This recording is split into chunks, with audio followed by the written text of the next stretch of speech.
fantastic. This is GT racing right now. He's got traction, he's got rhythm, both of them! Maloney! Oh, he's taken Anderson! Anderson's up top! Oh my God! Oh. Big crash! Oh my goodness, half the field's going to get rolled! Second very close. These guys are going to want to make their way through the field very quickly. Oh, there we go! Oh no! That's massive! This is it! This is over! I can't believe this! Oh my God! God, what?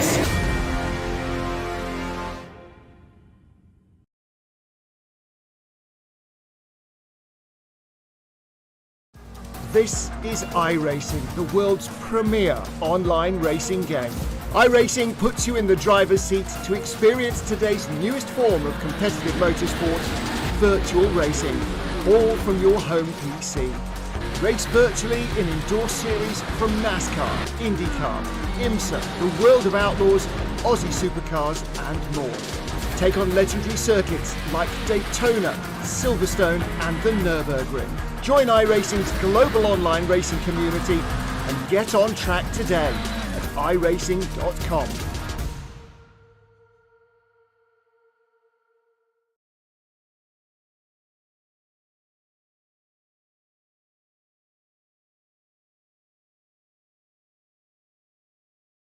Are you spending a lot of time looking for setups and struggling for faster lap times?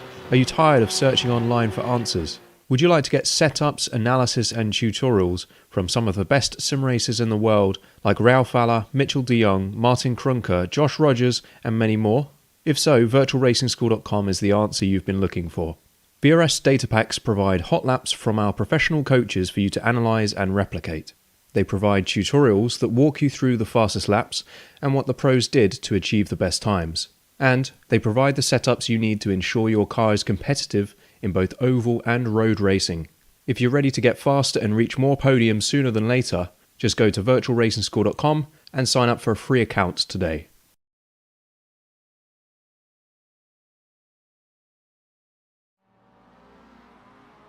Laguna, Seca. A track which every iRacer should know like the back of their hand. A place which every sim racer has been many times before and can access many times over the course of an iRacing season. It's the beginning of week 13 right now, which gives the opportunity for drivers to go out and experiment and play between the lines, some would say. But when it comes to league racing in the Simworx Sports Car E-Series, time waits for no driver out there today. This is one which everyone's going to want on their table. This is an important place to go and put some points down on the board. Good morning, good afternoon, good evening to everyone watching around the world for the Simworx Sports Car E-Series right now. I'm Jake Sperry, joined alongside by Nick Skarajev for all of the action here today from this majestic Weathertech track. Of course, a former Mazda Raceway, which means there's a lot of heritage that goes around this Laguna Seca circuit and what this means for the MX-5s that will be traversing around this place. 20 minutes on the clock at the moment for qualifying to put a wonderful time in on the board. And really what we can say as we take a look at this fantastic circuit upside down, you could say the bust of what this track is, the corkscrew being the nose, the chin there through the curves as you go through, and upside down you can see it the right way up. 11 turns over 1957 at rainy curve that run through to the Andretti hairpin. This is about as quintessential as a race circuit gets, really, Nick, for what a track can be and how cool a track can be in the United States of America. Yeah, absolutely there, Sperry. Thank you for having me, and you're exactly right here. So many drivers. Almost everyone needs to cut their teeth here on this combination of the MX-5s and this WeatherTech Laguna Seca Raceway. Everyone has done absolutely countless laps around here, as you could only imagine, in some of the official leagues as well as all the private leagues as well. 11 turns is super short. It is quite undulating, quite hilly, and there's does lend itself quite well to the MX-5. It's not really high speed there, so it's not going to be so much as a drafting track. It's really more about fortune favouring the brave. And well, fortune is one way of getting yourself over towards the line. The other one is having pure pace around this fantastic place. Here is championship standings. It's starting to look more and more like a runaway up at the front. Caleb Hyde clear now by nearly 70 points. And Aaron Oliver in second is a little bit of a question mark here today. So we'll have to question those around the likes of Jared Hughes potentially, or even you can go a little bit further and say Ryan Kasher might need to be up to the challenge today. That's 90 points there or thereabouts between first and fourth position. But you look down the order and say, this is a season where you've needed to be consistent. And if you haven't had the pace, if you haven't put it all together when it's come to race day, it's been a very long day to get those results. And Caleb Hyde has proven over the course of this season, he has been top billing. Yeah, and exactly right. And it also comes down to as well, that is that consistency. We've known that most of these drivers have had one bad round, but you can see Mitch McLeod there was in second place there, and you can see as soon as you have that second bad round, how far it can put him down. So he's all the way down in sixth place. Lee Harrison has just struggled, I think, in the last few rounds to really get a result. So he's worked his way down the order, but you can see like the likes of there, Wayne Losh, Jack Childs there, as well as Marty Turner have all managed to shuffle their way up through the front. So they've had some really, really good pace in some of these later rounds. They absolutely have. There is your amateur category standings at the moment. Todd George, probably the happiest of the lot, 831. And this for Todd has come after maybe not the best opening couple of rounds, but has proven that he's got pro pace. He's been up there knocking on the door of likes of Wayne Losh and co, and someone who's probably saying, you know what, we might be going pro next season. Yeah, absolutely there.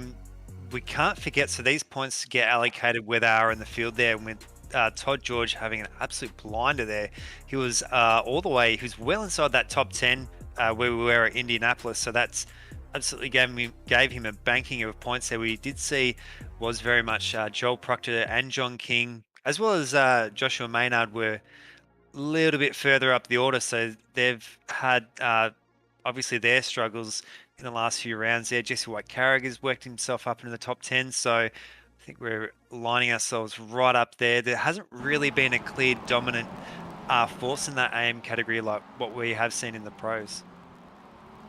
No, that is very much the case. There is the fabled corkscrew corner. It's like going down 8 flights of stairs as you descend down the hill through that right as you transfer the weight over. The car gets very, very light in sim as you go over that. But that is the driver on pole position at the moment. It's Corey Mcfarlane in the Drop Bear Motorsports car. Now 1 and 3 at this moment, split by Ryan Kasher. No championship aspirations for Corey Mcfarlane here today, but it's very much playing the role, helping Caleb Hyde, as they can see in the background someone going off as we see laps coming to an end. There is said Todd George in the Carbon Esports machine, 9th place at the moment, 0.8 of a second off of pole. And really, you're looking at it right now, where is the next nearest car?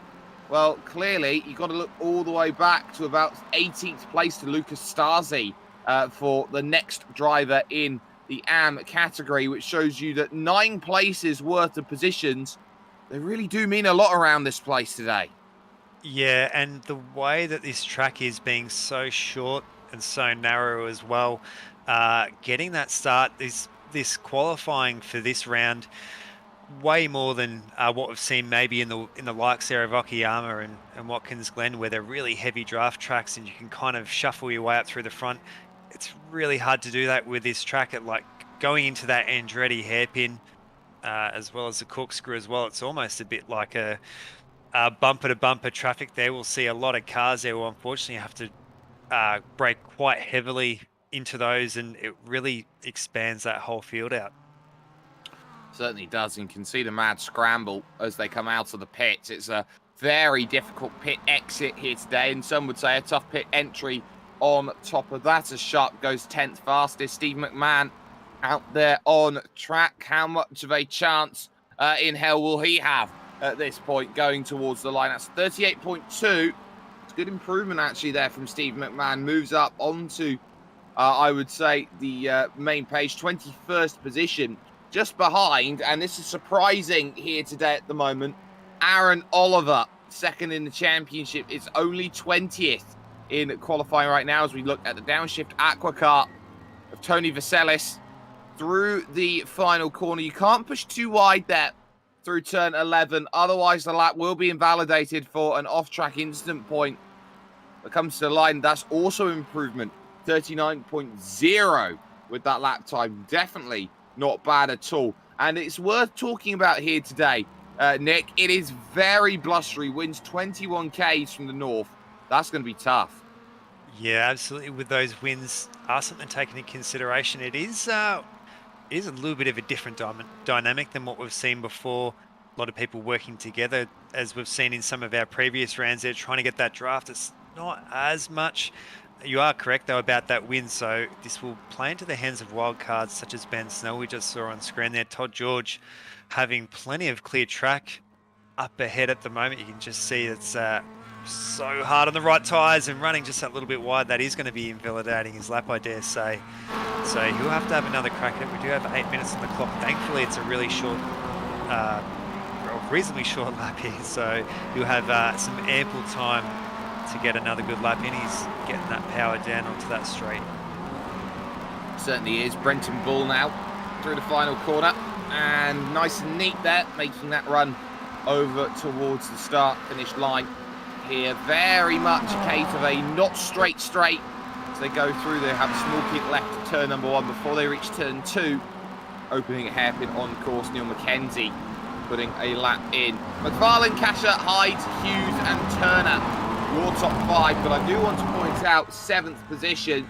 I think for the first time this season, we're seeing Sebastian Varndal up there in the order. Here's Aaron Oliver getting the tow from the 26 machine, going through this very committal turn number 7 out on track and up the hill. You can see just how much you have to focus as you look for the braking marker. That little bit of correction, trying to get the car settled as it squirrels under the brakes and down through the corkscrew into the rainy curve, the chin of the circuit, through this long left hand up. And then you've got this transferring right at 10, which effectively all about momentum. But again, just pushing a little bit off of the exit is Aaron Oliver. He's got to be careful about that. And into the final corner, the two Simworx cars working together. So you've got Varndale currently in 7th. We'll see what time Aaron Oliver is able to do right now. Crosses the line is a 37.9 over the line, but crucially doesn't gain too much. Jumps ahead of Stasi and Ashley Norman.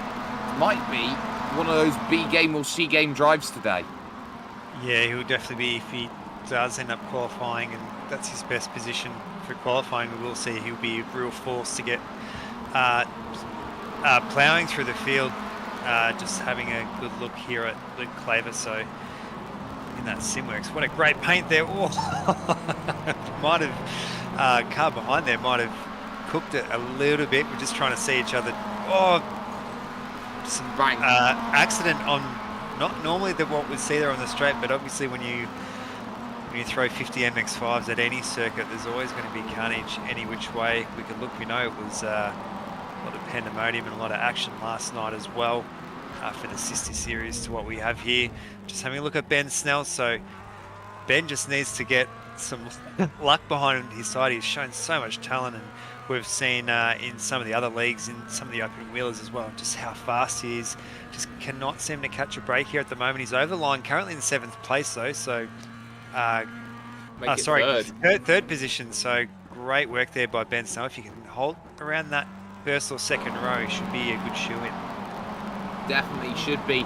10th behind Mcfarlane. Cannot argue about that sort of time. There is the SRT car. Darren Sharp currently in 44th position, making his run through towards the final couple corners. And you're seeing how everyone is making their charge through. That is a Lazda in front, not quite a Mazda, and the Lazda's found a lad. So that is not the nicest accident to see that. But Darren Sharp comes over the line, little improvement, 39.797 there. So the slightest of improvements are out there. One driver so far in this field yet to set any representative lap time. That is Kai Allen. As we look at Marty Turner, 6th position in the Chicken Up racing car. He's just had his teammate jump up behind him into 7th. That is Ashley Norman. So you are seeing those ebbs and flows here at qualifying as drivers just find ways to put a lap together. Turner pushing maybe slightly wide out to the final corner, using the draft all the way up, looking for a little bit of something. That is a 37 flat there, or 37.2, but not enough to improve on position. And there is your championship leader. The drop bear cars look like they are setting up for a very big, probably final go around, if not penultimate go around. Yeah, they are setting themselves up here, I think, for one last drive there. So Corey Mcfarlane a little bit wide there. One thing to note as well, that definitely between Marty Turner there and Ashley Norman, we tend to see those chicken up cars usually qualify themselves a little bit further down the order, but they absolutely push through the field. So I know that those two in particular will be absolutely hammering through there. We actually haven't had a good chance to mention about Jared Hughes there, who's currently sitting in 5th at the moment, but this is how it's done here. So we're going to see that is Tom Wilkinson of one of the other drop bear cars, all in formation at the moment. I dare say that probably is Corey Mcfarlane trying to lead out teammate Caleb Hydes. They'll be on the radio to each other. They'll know exactly what these two are doing, especially you could almost say Corey Mcfarlane's going to be the battering ram if there's any traffic around that corkscrew area. That will probably be the critical thing. If they can get through the corkscrew, generally they'll be able to get through on a good lap. Yeah, that corkscrew is so paramount to a good lap around this Seca circuit. There's a big junk up at the final section, which has caught Marty Turner out on the laps, but Wilkinson through the corkscrew. You can see how dusty it is as well, coming through that corkscrew when drivers are finding a way off the circuit. There's a lot of gravel that gets kicked up. There's a lot of that dry grass around here because we are in hot conditions on the scan, and of course it's very interesting when you turn up about March, April time around this place and the track is completely green. Gets hot here in Salinas, California. Grass just flares up and scorches, and that's why you see this really brown look around this track. Wilkinson across the line, 37.8 with that attempt, so just ahead of Brady Owen at this moment in time. But this is really about those final laps and making sure that you are just keeping it all on the island, and iRacing's dynamic track making the track a little bit more dirty and a little bit more difficult. Yeah, we just saw Tom Wilkinson there off in the background, so he has aborted that. Oh, sorry, is that Hyde? Sorry, yeah, so Hyde's up into P1 there, so some pretty late changes there. We are going to see potentially a drop bear lockout there. We've only got just over a minute left here on the clock, so we'll see if we can get a late charge. But you're exactly right there. Plenty of dust, plenty of dirt. Definitely wouldn't want to be walking around in thongs here. It looks as hot as anything.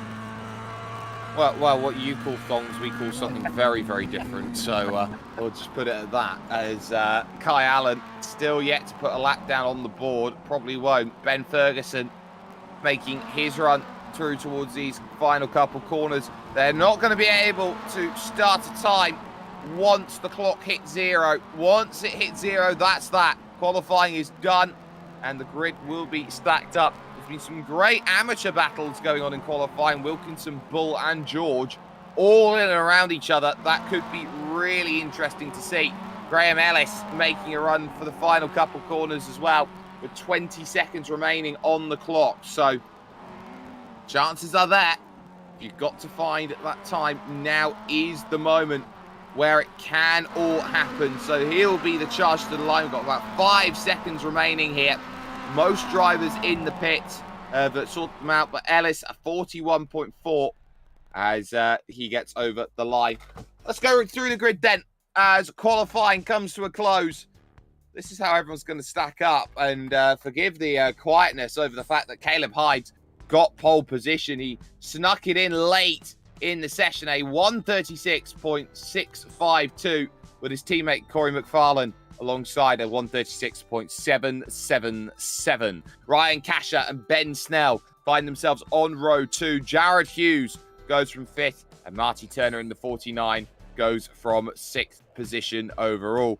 Aaron Oliver goes 7th with Ashley Norman 8th, with Lee Harrison in 9th, and it's Sebastian Varndal with a great qualifying effort in 10th place. Yeah, just behind there, Adam Sharp and Glenn Wood there on row 6. Todd George, our first AM car there next to Wayne Losh, Brendan Bull and Tom Wilkinson, both in the AM class as well. Brady Owen and Luke Claver on row 9. And Hansford Taylor a little bit further down than when we normally see him there, and Damien Seeger rounding out our 10 rows. Mods from Roz and Joel Proctor will share row 11. Then it's Lucas Stasi and Lucas Michalef, and all Lucas, 12th row of the grid. Brody Cook and Steve McMahon on row 13, with Josh Maynard and Jack Childs there on the 14th row of the grid. Mark Johnson in the 46 machine will have John King for company in 30th. Yeah, we'll quickly go through these. Anthony Connors, Neil McKenzie, Caleb Patterson, Simon Stiff, Forks, and Dave Gogol on row 18. We absolutely are. Green flag then. They've gridded up very quickly here today. And with all 51 on the grid, we are going to be able to get ourselves underway and racing here from the WeatherTech Raceway, Laguna Seca. Clean start from Caleb Hyde as they will shufty away towards turn 1. On the brakes they go, and into 2 at the Andretti Hairpin, and it's still very much too wide in the middle. The chicken up cars on the outside, losing out a bit. There's contact. Round goes Lee Harrison, and they're all going to scatter to the outsides. Yeah, absolutely. I do believe that might have been Ashley Norman or Marty Turner there, just catching that grass there, and unfortunately, I think Hansford Taylor also caught up in that. So a few of our big hitters being pushed down that order is going to make their night really difficult from now on.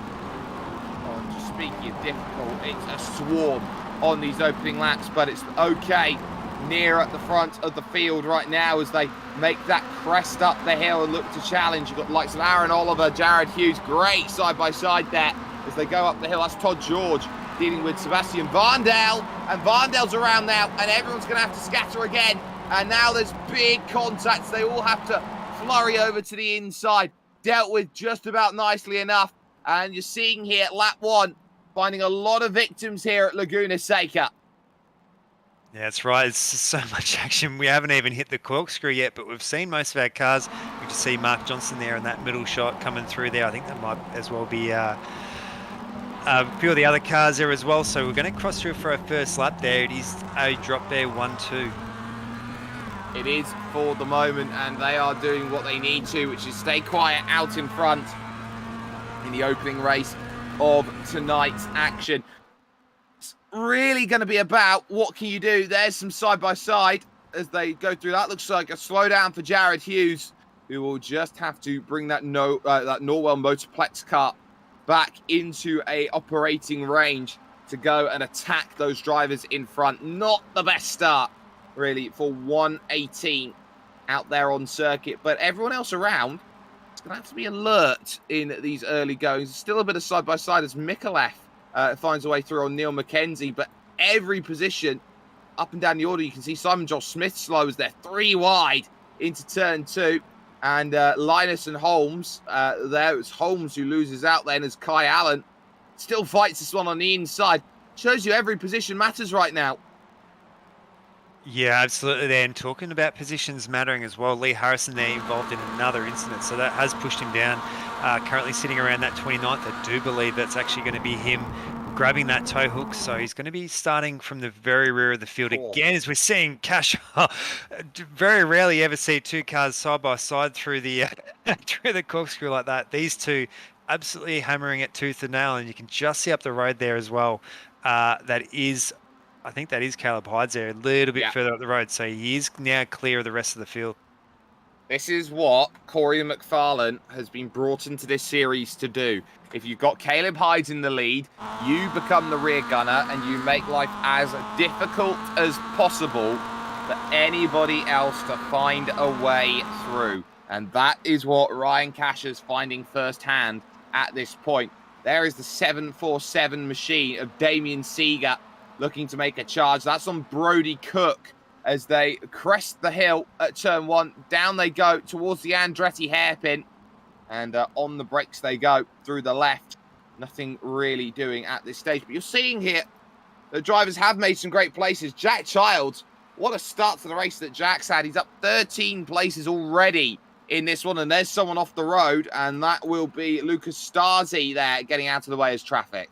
Yeah, so that would be pretty hard there on his championship hopes there, but great work there by Jack Childs. We've seen that he has been involved in a few of incidents at the moment, so we know that he fights just so aggressively, might sometimes qualify a little bit further down the order. We are looking at our third drop bear car there of Tom Wilkinson. Tim Wilkinson there at the moment. I think I've got his name. You got it right the first time. I was right there the first time. He's under a lot of pressure coming in the corkscrew. He's up that inside. Oh, deep under brakes there as we are defending that position well there at the moment. So it is such a great battle here for our AM class. Yeah, and they've got Brady Owen now on the back. Wayne Losh is going to be dragging Moz there behind as well. So every position does indeed bring itself into play. Now he starts to figure out on a relatively difficult circuit. That was a bit opportunistic there, optimistic from Brady Owen, trying to search that inside.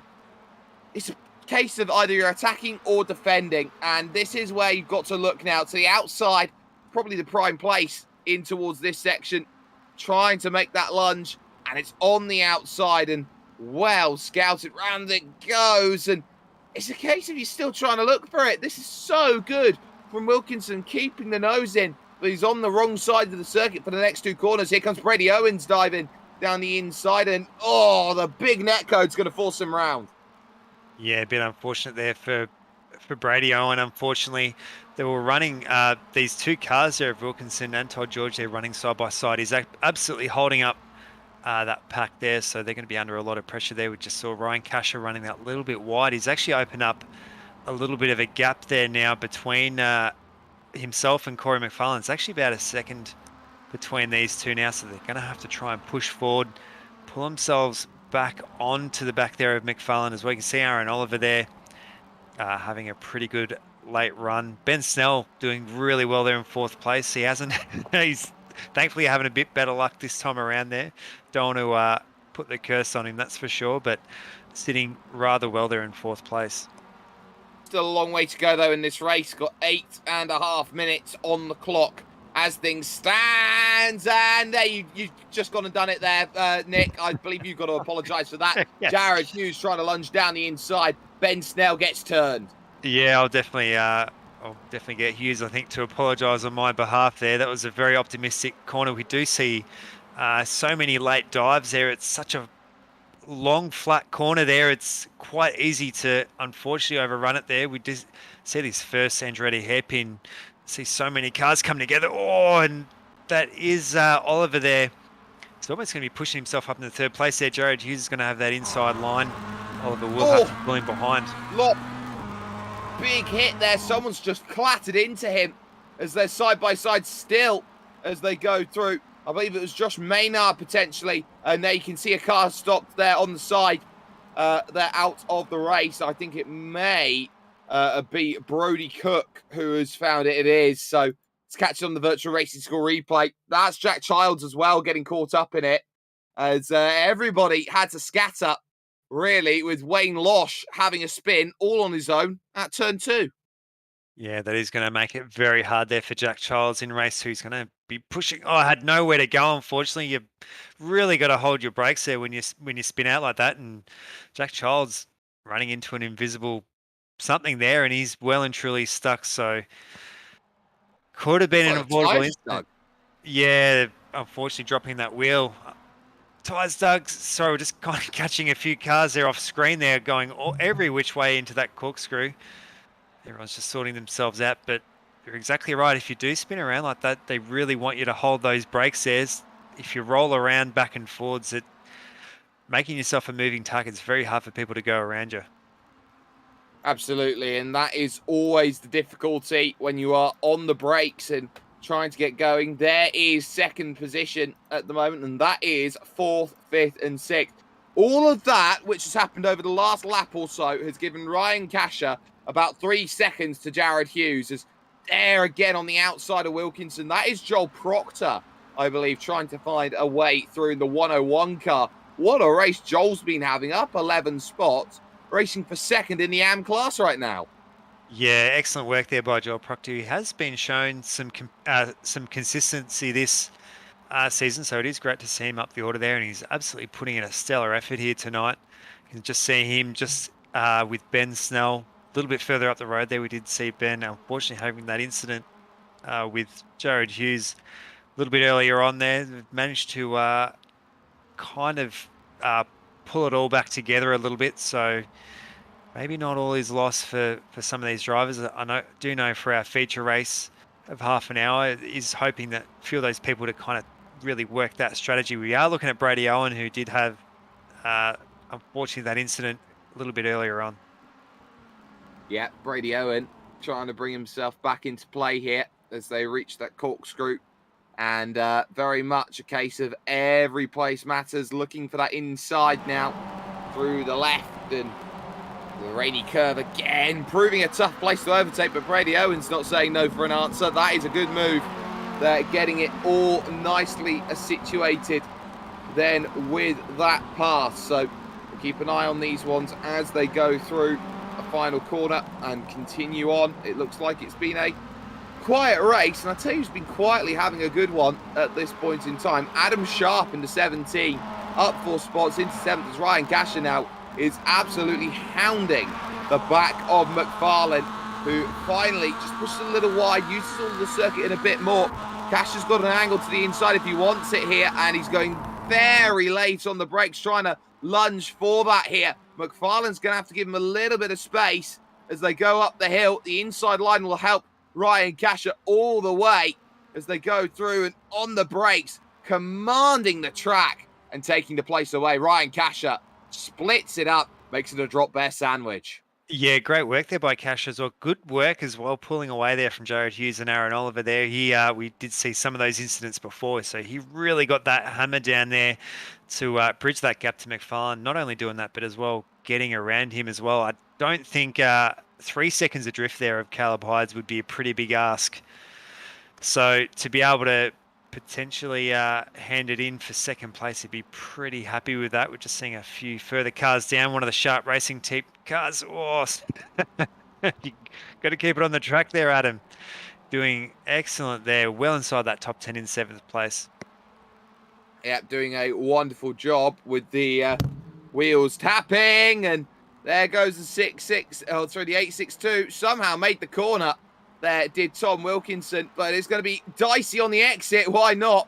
At this stage, everyone's going for it. And now there's contact on the straight as Luke Claver tries to find a way through. Moz in there as well. This is getting awkward. They're both going to go scattering into the gravel. Somehow they're going to keep it out of the grass and keep themselves out of the walls. And Claver's still going to have the nerve to try and attack Moz Moroz out of 2. They did not lose any track position or like track space there at all there. I think Moz Moroz thought all his Christmases had come at once there, but they're back onto his tail at the moment there. We've seen some really great pace there by Moz in some of our earlier rounds. He's a little bit further there, adrift in 11th place though, so not all that far back, but he's going to be fighting to the very end, I think, for that 11th. These two behind him there of Wilkinson, as well as Luke Claver. Oh, this is just brilliant. And then through the corkscrew, 2 minutes, 20 seconds on the clock. So that will be 2 laps to go when they cross the line. Casher, Mcfarlane, they know that they are racing amongst themselves for second. First position has walked away in this one, that being Caleb Hydes. And then the group behind has also got a little battle. Marty Turner and Aaron Oliver, 2 orange machines racing for it. It is Oliver ahead of Turner right now. Marty Turner started 6th, in 6th. Teammate Ashley Norman, of course, had the big one. Yeah, absolutely. There we did see Ashley Norman, unfortunately, having that incident there on lap 1. So he was down around that 30, I think that mid-30 mark there. So he's just circulating as we speak as well. I think we've had a few other good runs there of Mark Johnson as well, who's just in that back of the shot that we've got there at the moment in that number 46. Of course, Valentino Rossi and all that with so many different battles here with Casey Stone around when Laguna Seca used to host the MotoGP. Oh, but talk about action here. We've got Mcfarlane there on the back of Casher. he's got absolutely nothing to lose. Remember, he's not fighting for a championship here, so he can go for broke. Certainly can. Go big or go home. They're sim racers. They're driving from home. They've got to go big. And up through the big left-hander, getting all of the curb as they charge on forward. The one thing they've got to be worried about here is Jared Hughes behind, because the way that they've been battling, they have been bringing Jared back into the fight, and that will be the last thing they want in these circumstances. Mcfarlane's been aggressive over the last couple laps, but if you can't be decisive on making an overtake happen here, Nick, it's going to be a case of you are hemorrhaging a lot of time. Yeah, and you can see Aaron Oliver as well. Also a couple of seconds in behind as well. So those two are catching up pretty quickly as well. You can see Hyde so far in the distance there, around 4 seconds of these two. But yeah, you can just see, even visually, Jared Hughes is just closing that gap ever so slightly. So if you see these two run side by side into the Adretti hairpin, it's going to cost them an absolute heap of time. Exactly as I just said it here, these two side by side, so it's going to slow them right up there. You're absolutely right there. It is going to bring Jared Hughes in. And they fight still towards turn 3. The outside Mcfarlane goes on the final lap here of this race. In iRacing, we call it the white flag lap, because in American style racing, you wave a white flag to indicate that there is one lap to go. And it's really a case of what can you find out there here today. The moves are there through the big left-hander, and up the hill they will come along.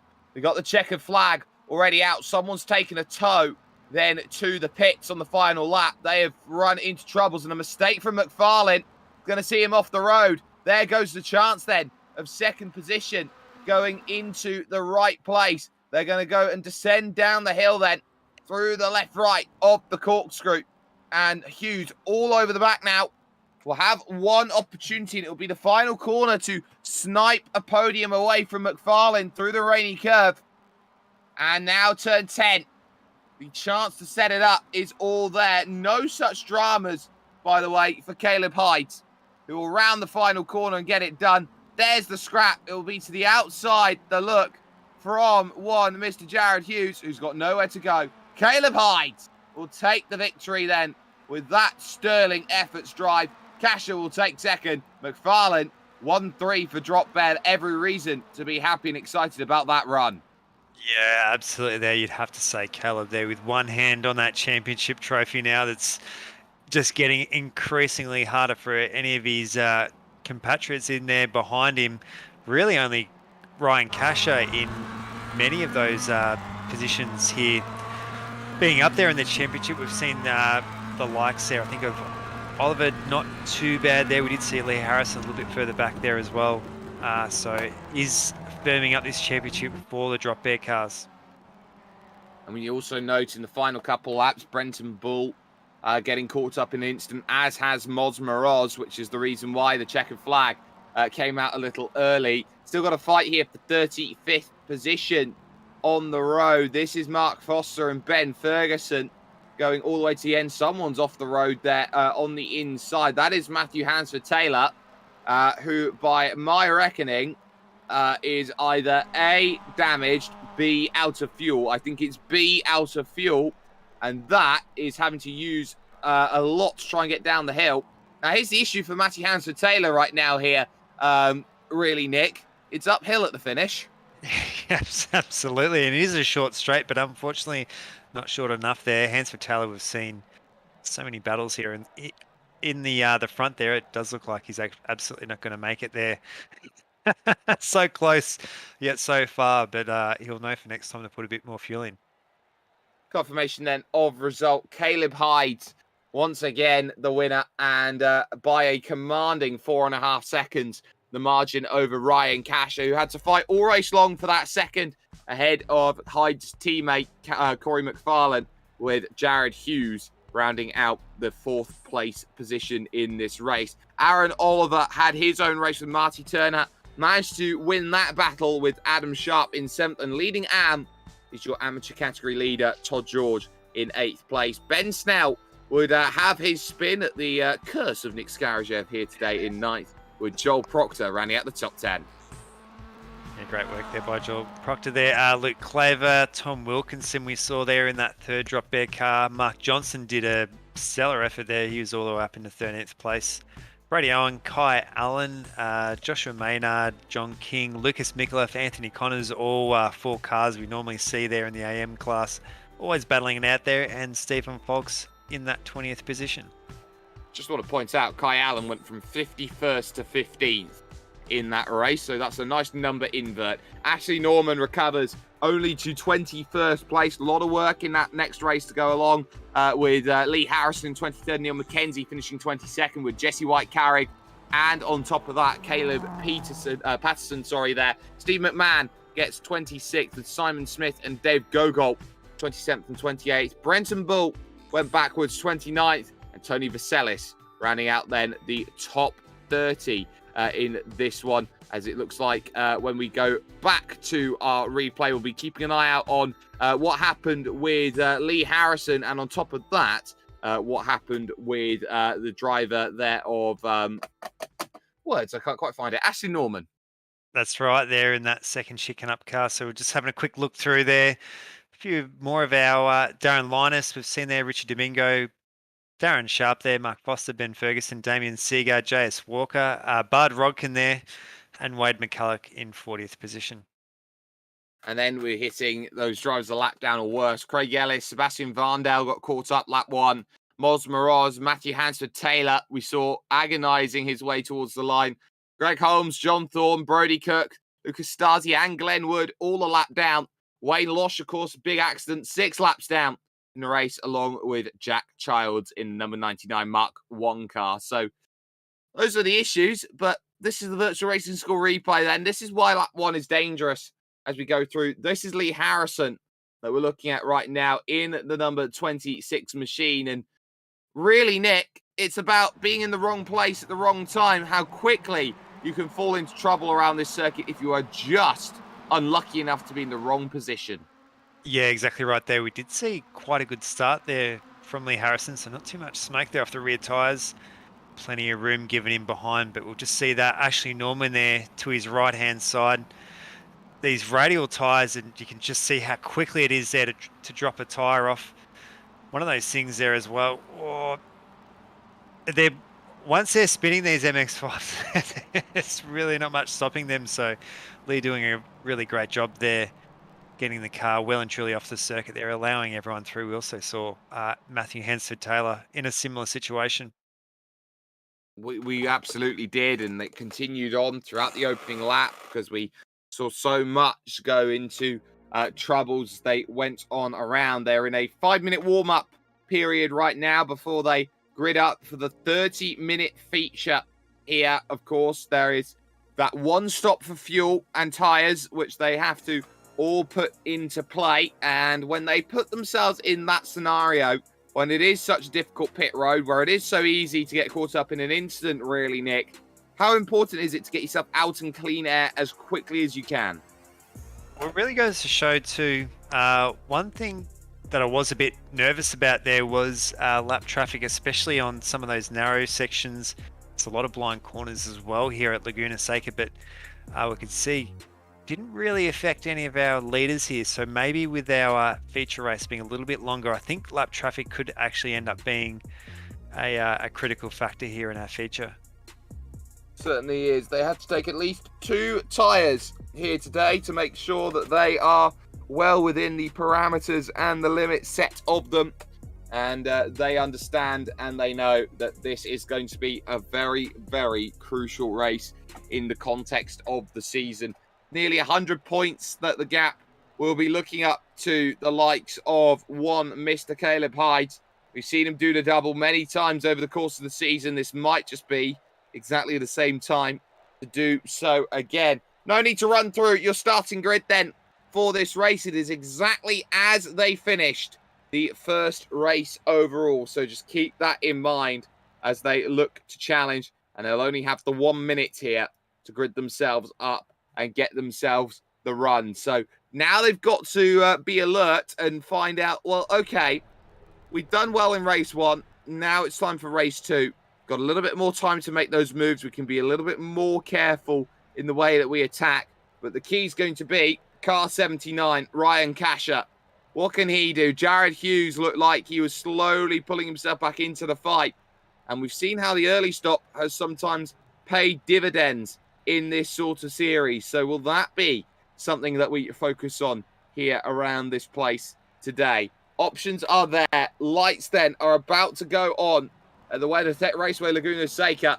30 minutes worth of action. It is going to start right around now. Green and go, and Kasher is slow off of the get-go here. Jared Hughes got a pretty good getaway as they make that charge through on this front stretch. You can see everybody swarming their way through and making that run towards turn number 1 as they hit the brakes for the first time. And Mcfarlane, crucially down the inside, gets it done. Kasher trying to come up and under. It's been a great start for Oliver. Mcfarlane off the road, just about given enough room there as Harrison's done well. Smoke as someone's in the barriers then on that inside of the exit of turn 2, sorry. And just like that, it is troubles already. And you can see it is the number 17. It looks like leading Am in trouble. Still they fight though, up for second position here, Nick, as Mcfarlane not giving up there, nor's Ryan Kasher. Oh, we just had another hit there, I think, from that 101 car. So not having a good run for themselves there at the moment. G. Mcfarlane right over that rear bumper there. Sorry, that was Joel Proctor there. You see Hansford Taylor picking up positions left, right and centre as we're just seeing so many incidents in Lucas Micallef. We did get through the Andretti hairpin nice and cleanly, but it all has unravelled a little bit there. Just saw Ben Snell over the back of a car there, Adam Sharp there up on the inside. Those two running side by side as we just saw that another one of those Tim Ken cars there. So he's off there. Does look like Brady he's grabbed Owen. that hook. Yeah, Brady Owen. Yep, so drama's already happening then as they go through. And now you got questions on when pit stops are going to happen here. Very aggressive line from Mcfarlane as they go through. Claver as well, looking at aggressive on Tom Wilkinson. And that's one of the chicken up cars going around. That's Ashley Norman. This has been a torrid night for Ashley Norman. Yeah, definitely a night he'd probably really rather forget. We are seeing quite a lot of cars already coming into the pits here. I can't actually remember what their fuel capacity was, if that would be affected. So a lot of drivers attempting to go for that undercut though, but we're seeing this fighting here between Cash and Mcfarlane. Again, are going to bring the likes there of Aaron Oliver there and Jared Hughes. Oh, gee, Mcfarlane taking a such an aggressive line there, pitching that MX-5 completely sideways. We just saw Adam Sharp there off in the dirt as well. Everybody is giving their all. You got Aaron Oliver there in 4th position on top of that. And you're starting to see how quickly there can be troubles even towards the rear of the field. Look at this for a swarm, a gaggle of business. And in the wall goes one. And that is dramas again as they go through. That's Richie Domingo in the 317.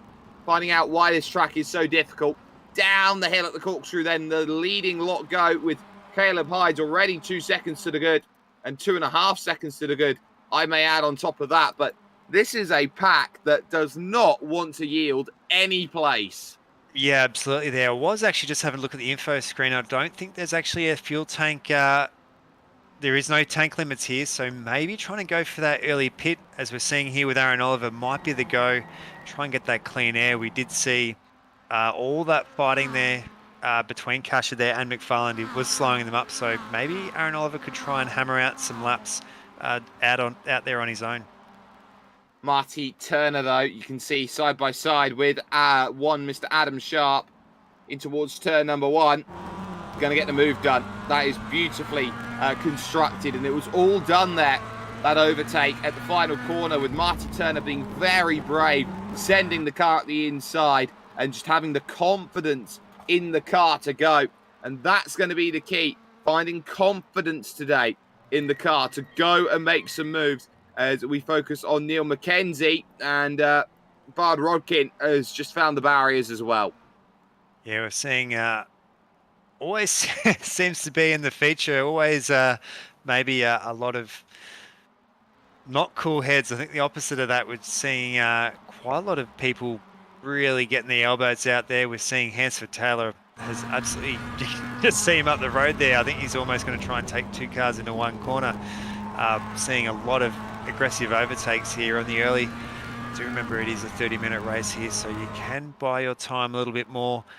This is a pretty built-up battle pack here, so going to see, I reckon, quite a lot of action between these.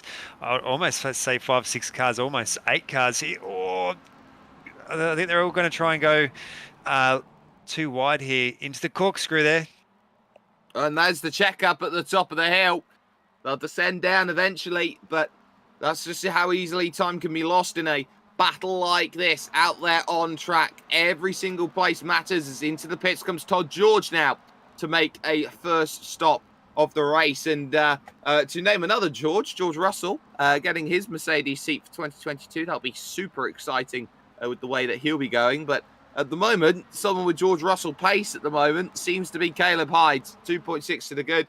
Kasha in full defensive mode right now, but they are starting to settle out and even those lap times. So the first lap's critical. And speaking of, that does not look like a very healthy MX-5 for John Thorne. Yeah, so John Thorne there, stellar job there, getting himself all the way up into 30th position. So he'll be absolutely kicking himself there. I'm not too sure if there was another car involved.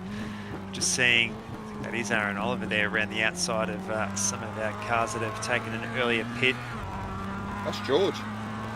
Yeah, so Aaron Oliver is going to be, well, you could say our net leader or so there. So he's furthest up the order that has taken his pits there at the moment. Todd George doing a great job. If he can just hang on the back there of Oliver, I think that's really going to pay dividends for him. I certainly agree. Look at this up the hill. Oh, this is going to be mighty, mighty dicey for car 44 as they go through. That is Seb Varndell trying to recover through the field after a poor race one. They make that run to the corkscrew once again. Behind is the side-by-side. Mark Foster, Caleb Patterson down the hill. They sort themselves out. Simon Joel Smith is on the back. You got Matty Harrison Taylor and Brady Owen there as well. This is looking really, really dicey at this stage. And Kasha and Mcfarlane now side by side into 2. And Kasha's trying to really pinch, and he's going to get shuffled out into the grass. And there goes Jared Hughes, freebies for days. Yeah, so that is 2 positions lost there, you could say, there for Ryan Kasha. Definitely coming out of that Andretti hairpin there, you really need both tyres there on the bitumen.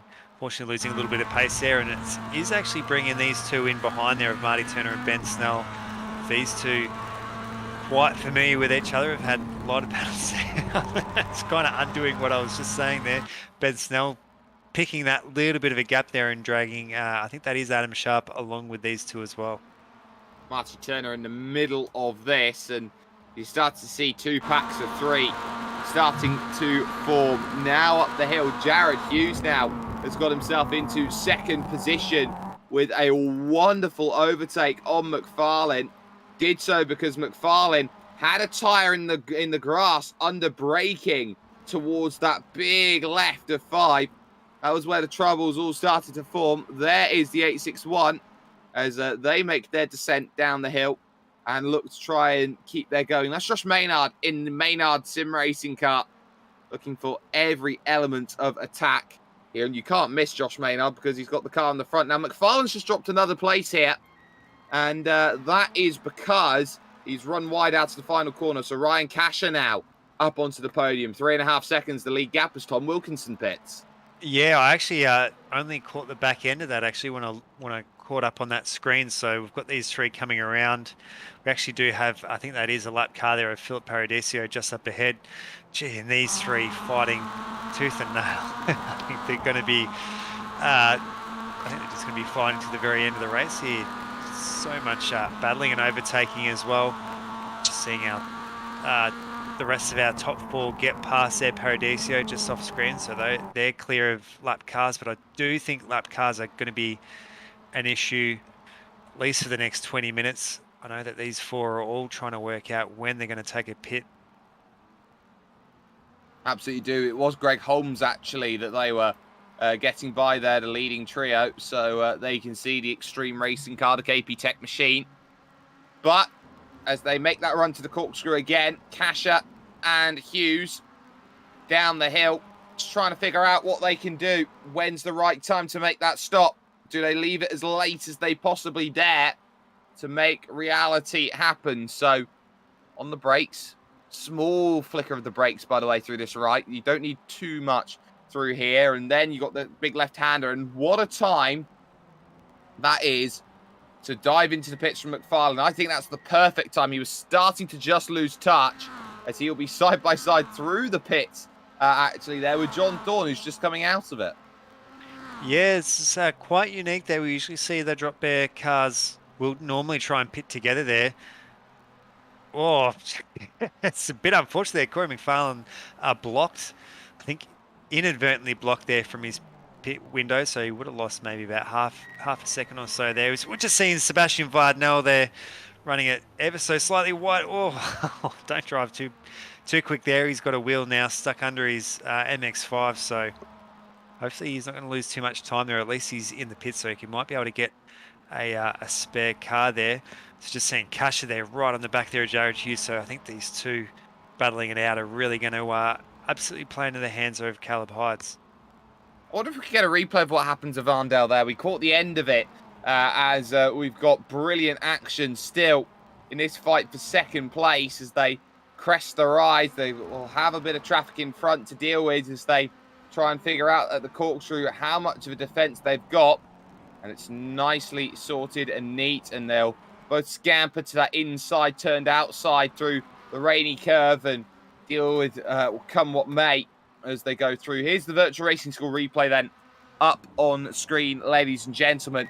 And really, that is just a case of keeping your eyes, or I would say just a lack of concentration, because he's just hit the final tyres in that barrier. And it's just a case of, well, if you're not switched on, how on earth have you managed that? It was a late call anyway. Dive down into the pits. I think he's just not got it slowed. Yeah, didn't look like he was understeering too much. I think he might have just been disorientated because it's such a sharp corner. So thankfully he was pretty much almost parked at his pit box there. So he was able to maybe swap that car out as quick as he can. We're just seeing Mark Johnston there. He's having a really good run here. He's all the way up the order there. So he's going to take that service now. Just catching up with car 94.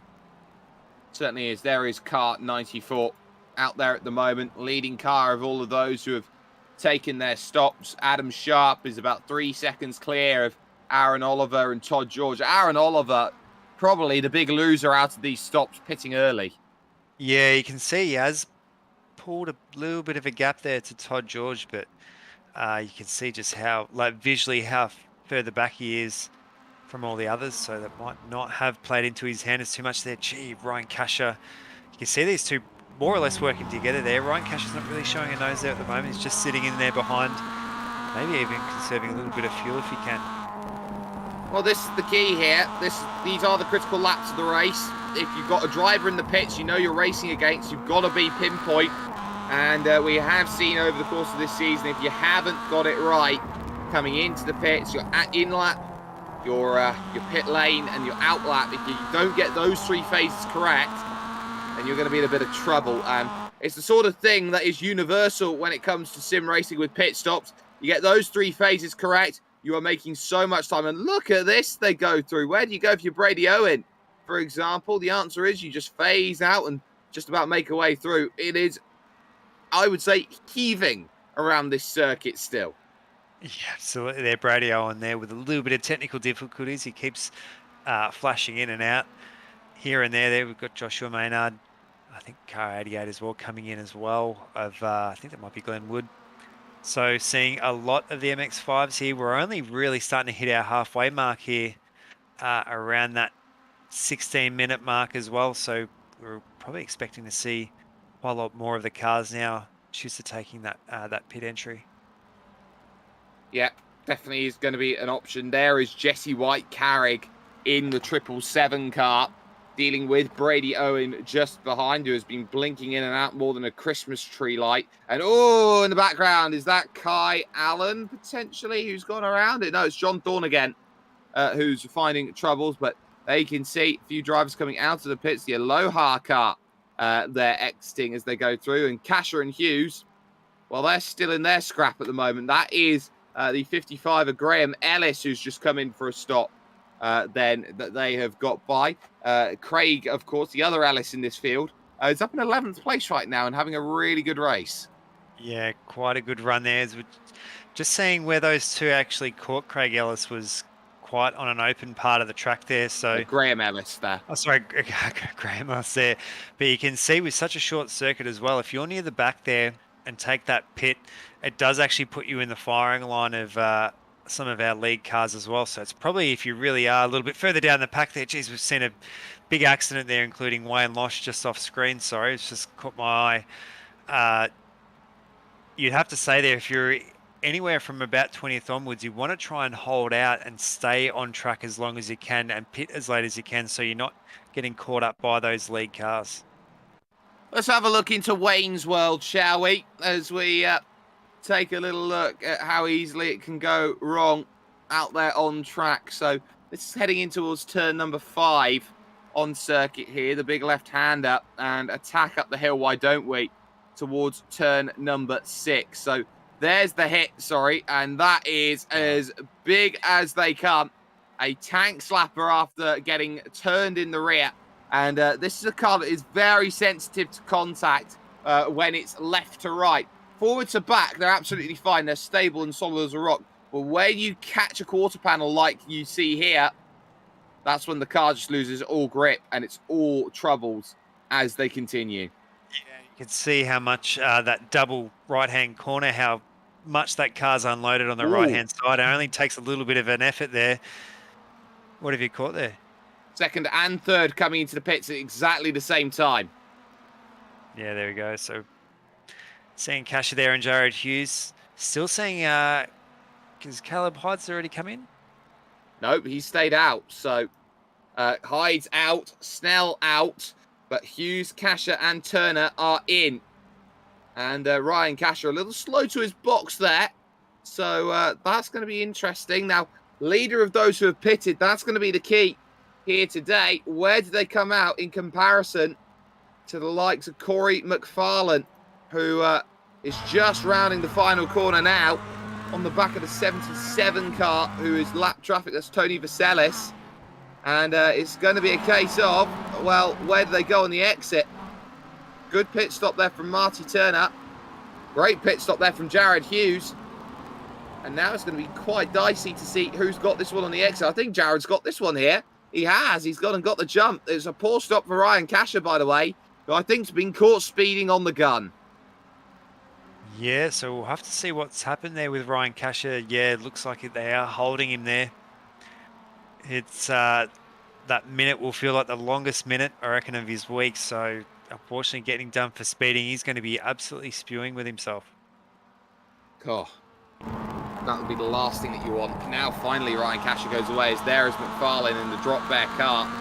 Jared Hughes has lost the place on the cold tyres, and they fight around Jesse White-Carrick here for place through the left-hander. Jesse's not giving this up. Jesse's not giving this up. Into the grass then goes one Corey Mcfarlane. He's going to lose the place. It's going to bring now into play Marty Turner. Tony Vaselis has to desperately get out of the way.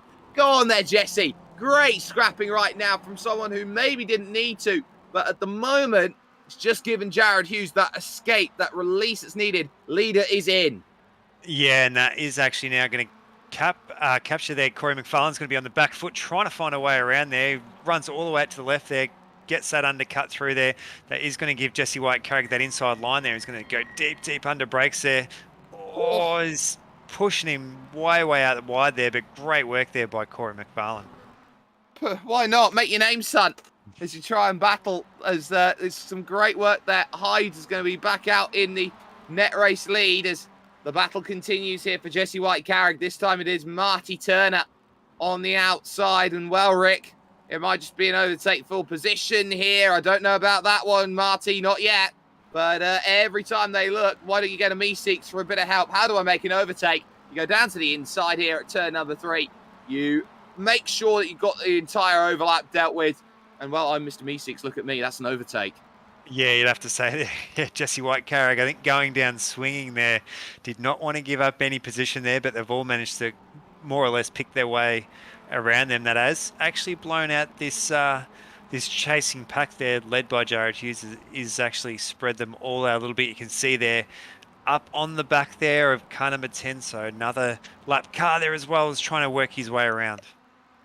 Yeah, everyone is just trying to keep themselves calm and out of trouble here in this one. That car, there's Ben Snell, your race leader, dives into the pits 1 lap later than one Mr. Caleb Hyde, so a good decision. And we got this on as well. Kai Allen, remember, started qualifying in race 1 at the very back. He's looking to attack Luke Claver here. This for 11th position. And on the outside is the search of the corkscrew. Never the best way to do it, but he's got to try and set up now this run to the final corner. Yeah, this section of the track is actually quite wide there, so if you can keep it in tight, you might be able to work your way around. I've seen a lot of switchbacks as well. I think that final hairpin is where we see so many overtakes. Egan's just showing the nose. You know that he's going to be hard on the brakes there. Oh, makes that apex. Puts the nose in front as well. So I think has just made that move stick. Yeah, absolutely. Kai Allen's got it done. Now, Mcfarlane is not giving up his fight right now. He's got Jared Hughes just in front, and behind that, they're just dealing with traffic. So Ben Snell is doing a great job. He's actually come out 5 seconds ahead of that group by staying out long. So by the looks of things, Ben Snell here has gone for a very aggressive game on strategy. Yeah, I think with such a little track like this, and we've seen now with some of the battles that we've seen people getting held up there, trying to hang it out as long as he can there, as we see again between Kai Allen and Luke Claver. Allen there right up the inside there in that Aloha MX-5. Yeah, comfortable move then. And they will continue to scrap every which way they look. Claver's not one to take that line down, so to speak. So for Kai Allen, that top 10 position is not out of the realms of possibility. They hit the brakes into the corkscrew, and a little tap from behind there on Kai Allen. And Claver, just taking that wider line, says, I don't want that position that way. I'm going to try and take it the right way without a little bit of contact. Give credit, though, in this race, though, to Todd George here at this point in time. Finds himself in 7th place right now and is still not a million miles away from Aaron Oliver. Yeah, well, we've actually, sorry, just as you were saying that, we've been catching Aaron Oliver there, trying to pick his way through some of these lap cars. Yeah, Marty Turner there up the inside there. Think of Corey Mcfarlane. So Mcfarlane, we did see had a few hits there before, so potentially maybe a little bit of bent steering or maybe a damaged front bumper there, just taking the edge off his pace. Yeah, it looks like that Corey Mcfarlane's had great opening stint pace, but it's just starting to fall back. And that is the issue that Corey's got after being out on track so early. You think that 2 tyres don't make much difference in racing, but you can clearly see it is doing just enough. And Marty Turner's got that pace to go ahead. And really, it's a case of what do you do at the front as you go through. They are into the final 7 minutes as they look to try and go through. And I think it's pretty much a case of hold on to what you've got at this moment. Very much a case of miniature battles up and down the order. For example, Brenton Bull at this stage dealing with Damien Seeger's just run a little wide as we continue on the battle. There's the focus that we see side by side up the hill. And that is Bard Rodkin just in front. Seeger on the inside to the 1 line corner there of the left. And it's all nicely situated. Yeah, just hearing from our producer as well there, we've had quite a few drivers dangerously close there to the drive-through limit as well. So we can see even just there, Corey Mcfarlane running wide there. You've really got to keep your off tracks and all your bumps and stuff in check. It only takes a bump with another car and you can get as many as those 4 incidence points, and definitely makes it harder there, as we've seen Corey Mcfarlane, one driver in particular, definitely pushing some of those track limits.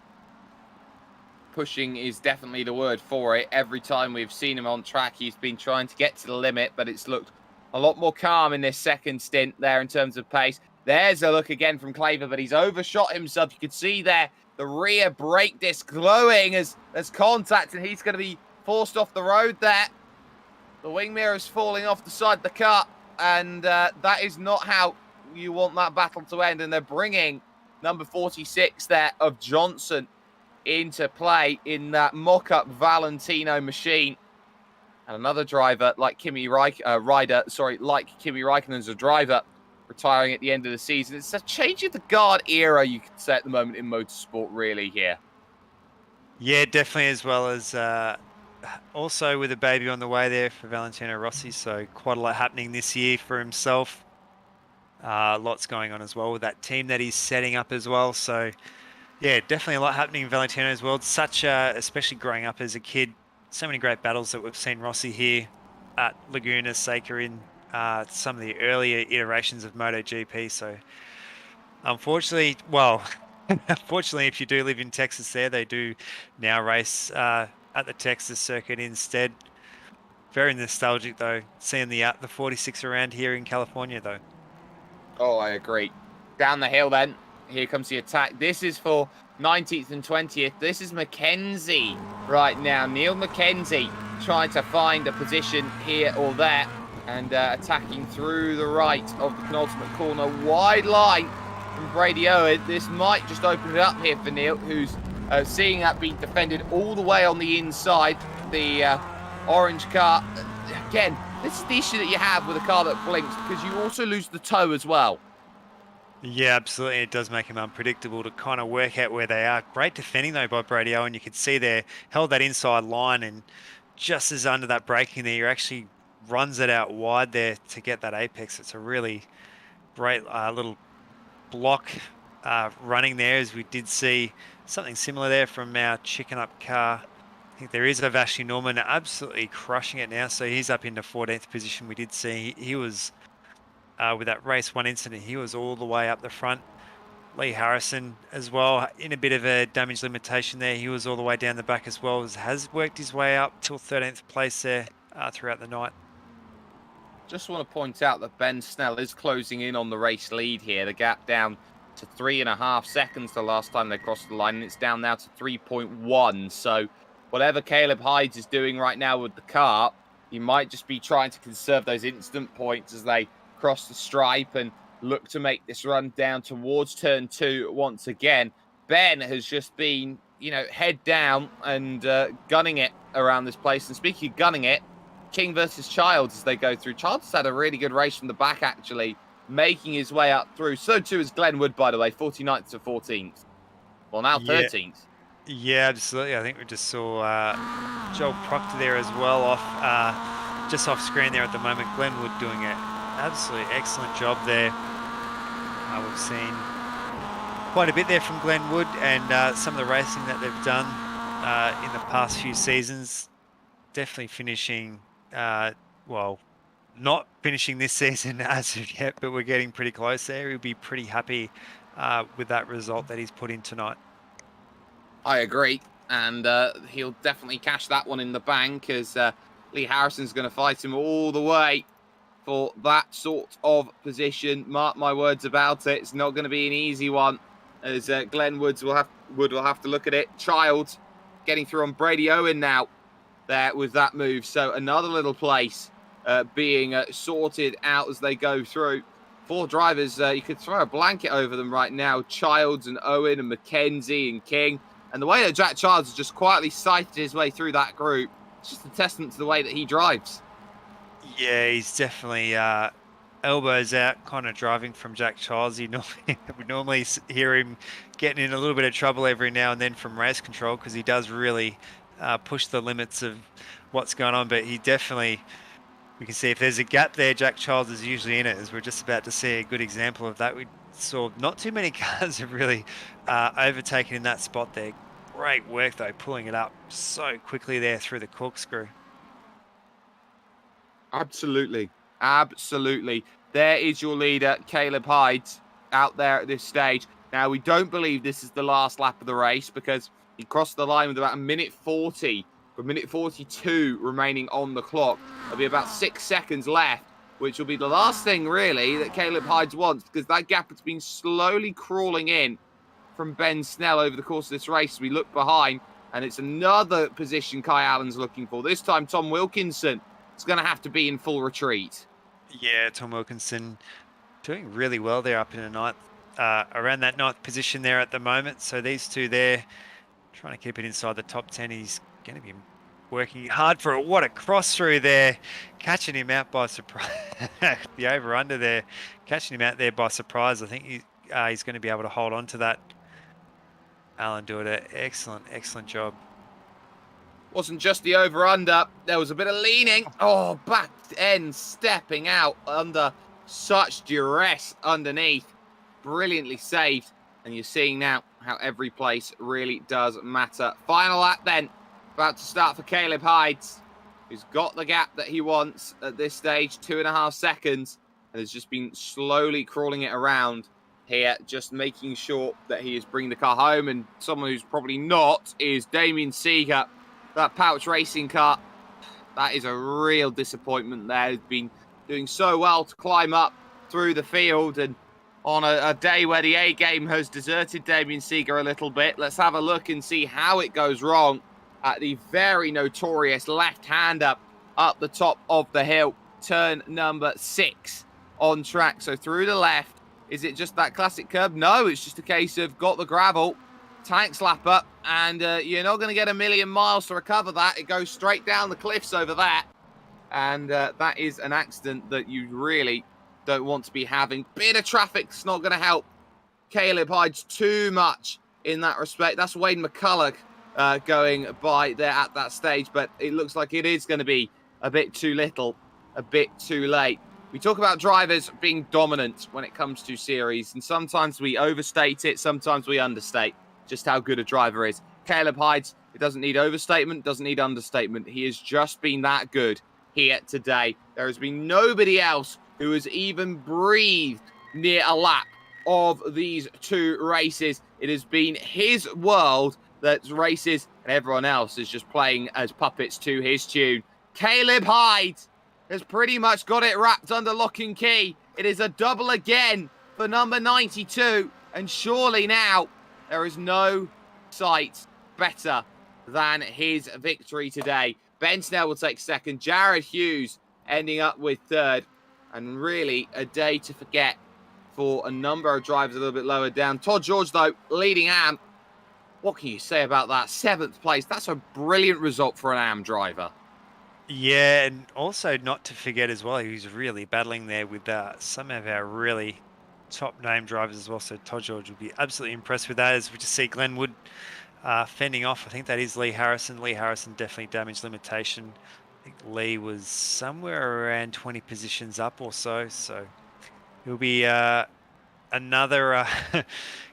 He's just having that kind of bad luck run that we've seen with Ben Snell there. Ben turning his fortunes around, but we've seen, I think, Lee Harrison, it's been at least 3 or 4 rounds now where he just has not had any luck. Luck sometimes is only part of it, but there you can see the drifting session begins. That's not how you drift it, buddy, but whichever way you take it. In a straight line, he's probably the quickest driver out there overall. Confirmation then of result. We'll get that for you up on screen right around now. And it will be Caleb Hides picks up the victory, 31 minutes, 34 seconds, and a win in the end of 1.4. Doesn't quite tell how dominant it was from Caleb Hides. He effectively went into nursing mode towards the end against Ben Snell, who finishes a fantastic second to respond back to the curse that he's been having this season. Jared Hughes gets third with Marty Turner in fourth, and Corey McFarlane's tyres letting him down a little bit there towards the end of that race, only managing P5. Aaron Oliver was the first to pit, ends up with 6th position.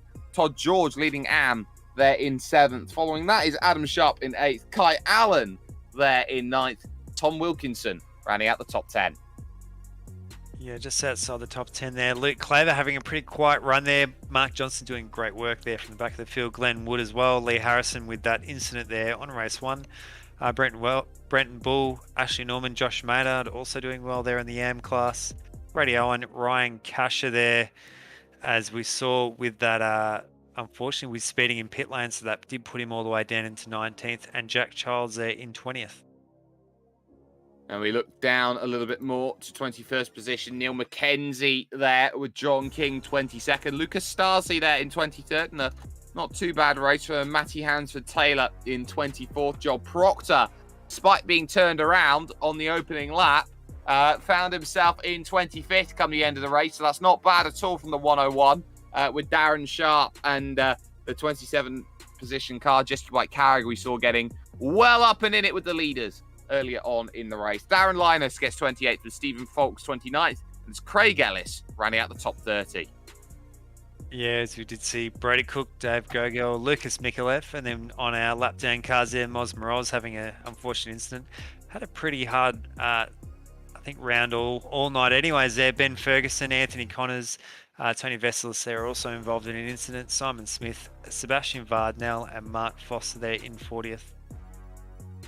Yeah, Brady Cook hitting the instant point limit late there, as did Simon Smith. J.S. Walker a lap down, as was Bard Rodkin and Richie Domingo. A couple drivers now. We're starting to hit retirements here. Damien Seeger, Wade McCulloch, Graham Ellis, Greg Holmes, Caleb Patterson, all 2 laps down. John Thorne, 3 laps down. Not a day for the 690. Wayne Losh having a terrible race today. Double retirements there for the car in 50th position. And then one more car flick over and put an end to today, that being Steve McMahon, ultimately ending up facing the canvas, or facing the lights, we should say, on the canvas after today's results around this one.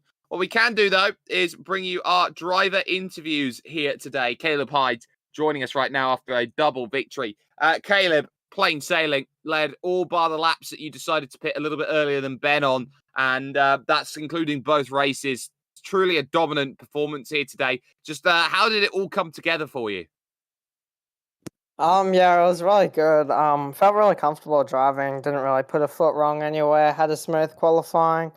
It was good. We had all of us, me, Jared, Ryan, and Corey in the top 5 for qual. So that was really nice. And then we all got podiums today, which was really good as well. So yeah, it was.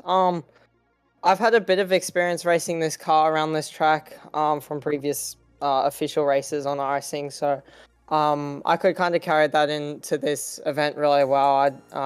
The pace was there basically right from the start from practice. Just had to get familiar with the league setup for a couple of laps, but it was all pretty good. So yeah, really happy with the results. You came into the racing today with a 70-point margin. You now come out of it with probably a 90-plus point margin after all of what has been said and done. Surely now, title's yours on a platter. Look, that's the goal, definitely. Definitely want to, win this championship. That'd be really cool. But it won't be easy. We've still got 2 really tough events coming up with next week at Monza with no first chicane. That's going to be really difficult. So it was really important to get some strong results here, because heading into next week, it's a big question mark. Like, could end up like 10th after, first lap from starting second or something. So it was good to get the double win and pole as well, even though there's no points, I don't think. But it's good to have a good margin heading into these final 2 rounds. And let's just talk about what's going to be going on forward for you, because it's going to be very interesting to see. And we know that next week qualifying is going to be important. How important is it going to be for you to make sure that there's no issues when it comes to qualifying, being in a draft train? We saw earlier on in your qualifying that your teammate got a little bit handsy, so to speak, with you.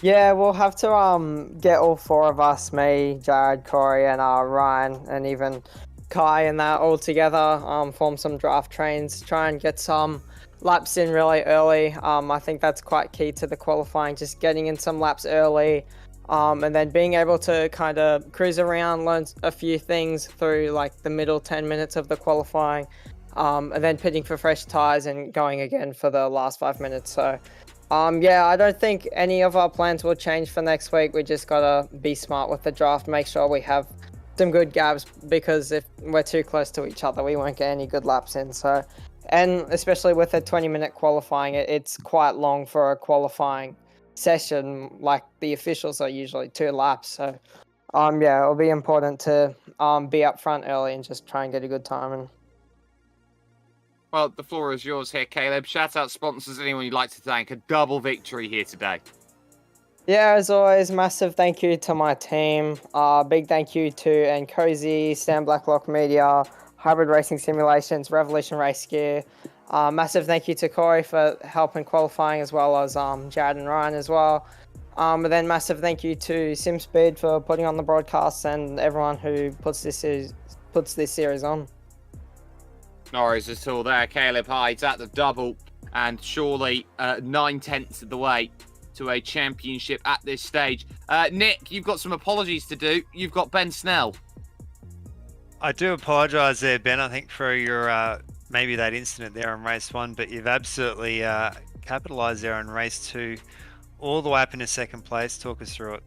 Hi. It's good to have a round where I only died once. I think that's really a positive. But I'm just happy that I didn't kill anyone this week like last week. So sorry to Ryan last week, but yeah, I'm super stoked. I don't like this track at all, so to do well here as well is definitely a massive plus.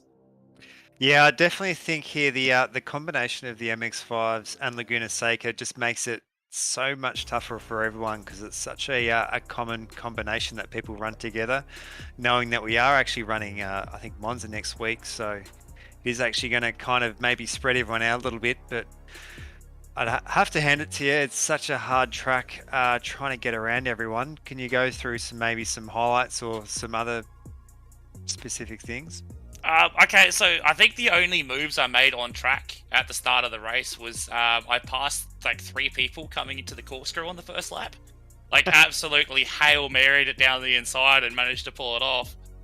And then was just hanging onto the back of the lead pack there. I went, I'm just going to cruise along, save some fuel, save the tyres. Because we only take 2 tyres in this, and the tyres do wear towards the second half of the stint. So I was like, I really wanted to look after the left sides. So when I took fresh rides, the car would be pretty quick, and I had a lot of pace at the end there. But I was just trying to look after the car. Got a slowdown coming through the corkscrew on like lap 3 or 4 and dropped the lead pack, and then had a little bit of a battle with one of the chicken up guys. I think it was Marty, and then just cruised along. Everyone else stuffed their fuel by the looks of it. I was chatting with Jared just before, and they went with the lap count, whereas being a half an hour race, we only did like 19 laps or something. So I think I was the only one that short fueled, which gave me a massive boost. So basically, superior strategy is what got me through there. Yeah, absolutely. There, it has been great seeing yourself as almost a bit of a wild card entry, really, because you're not fighting for the championship, different to the likes of maybe Lee Harrison and Aaron Oliver there and whatnot. So it's great to see someone absolutely able to throw everything on the line race after race, and I'm sure that we're going to see some exciting racing from yourself and of course from the others as well up here at Monza as well. So anyways, any people and sponsors you'd like to thank? Yeah, big shout out to first of all you guys putting on the broadcast, and to the organisers of the league. It's as much as I've been dying, it's still fun to race. Big shout out to Team Perhaps, my mate Brody. We're running this together. We actually drift together, but we're just doing this as a bit of fun, getting my mate Brody onto iRacing, and really it's his first league, and he's really been thrown in the deep end. And a big thanks to our tyre sponsor, Tarzia Tyre Centre. Yeah, well, congratulations again, Ben Snell, and we'll catch you next week. Thanks. Well, there we have it then, as we take things over to a close here today from the circuit of WeatherTech Raceway, Laguna Seca. There you can see the stands of where we will be next time we are here. Monza, no first chicane. It's truly going to feel like it is Draft Fest City when we go to racing there. And crucially, it's going to be with us at SimSpeed TV. If you haven't had the chance to already, you can like, you can share, you can subscribe for more amazing content brought to you by us here.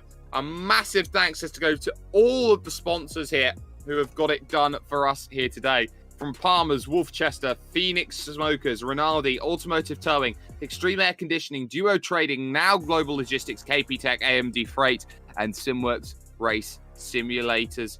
This has been the Simworx Sports Car E-Series. From Jay Kennedy producing, from Nick Scarajev alongside me, from myself, Jake Sperry. It's been a pleasure to bring you action once again.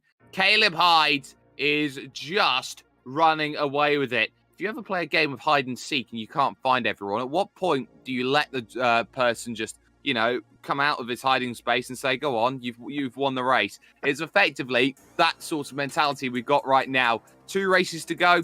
Will it be a formality or will it be a case of patience and waiting that will be needed as we look to crown a champion? 1 week from now, tidings to be paid. Temple of Speed will be coming up 1 week from now.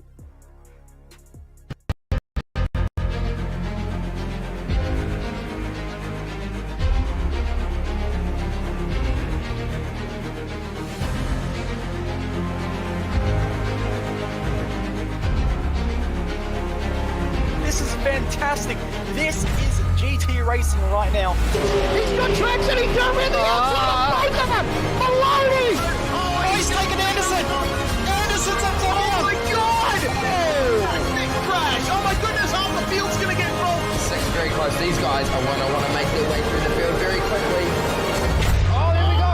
Oh no, that's massive. This is it. This is over. I can't believe this. Oh my God. God, what?